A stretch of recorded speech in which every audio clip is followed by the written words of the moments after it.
Assalomu alaykum. Men Samarqand davlat universitetining Urgut filialida 4-bosqich talabasi Mustafoyeva Dilobar bo'laman.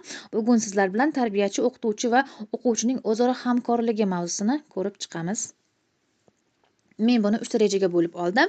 Birinchisi tarbiyachi, o'qituvchi va o'quvchining o'zaro hamkorligining mazmuni va ahamiyati.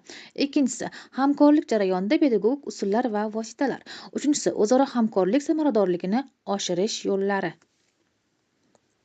Tarbiyachi, o'qituvchi va o'quvchining o'zaro hamkorligining mazmuni va ahamiyati.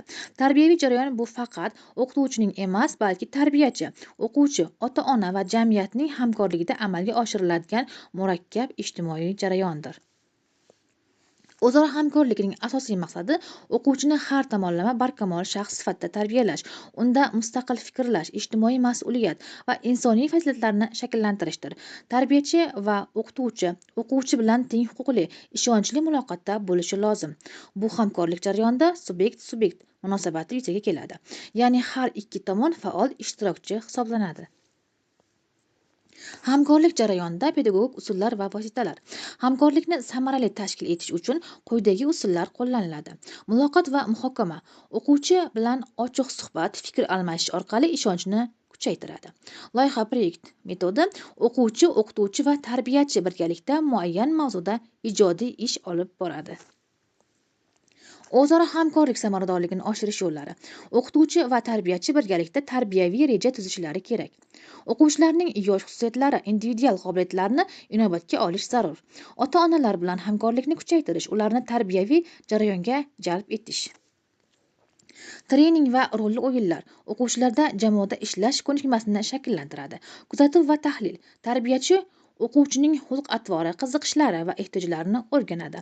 Rag'bat va baholash. Har bir o'quvchining yutug'i e'tirof etilib, motivatsiya oshiriladi. Darsdan tashqari mashg'ulotlar, to'garaklar, ekskursiyalar orqali o'zaro munosabatni mustahkamlash. Zamonaviy axborot texnologiyalaridan foydalanish, masalan, onlayn muloqot, raqamli ta'lim platformalari. Tarbiyachi, o'qituvchi, o'quvchi uchligi o'rtasida do'stona, ochiq hurmatga asoslangan muhit yaratish. Mavzuning maqsadi va ahamiyati. Tarbiyaviy jarayonda hamkorlikning roli.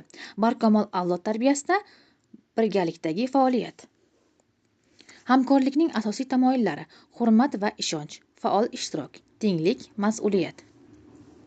Pedagogik usullar: suhbat, muhokama, loyiha ishi, rolli o'yinlar, rag'batlantirish. Hamkorlik samaradorligini oshirish yo'llari: ota-onalar bilan aloqa, zamonaviy texnologiyalar, jamoaviy tadbirlar. Xulosa: o'qituvchi, tarbiyachi va o'quvchining o'zaro hamkorligi bu barkamol, mustaqil fikrlovchi, mas'uliyatli shaxsni tarbiyalashning kalitidir. E'tiboringiz uchun rahmat.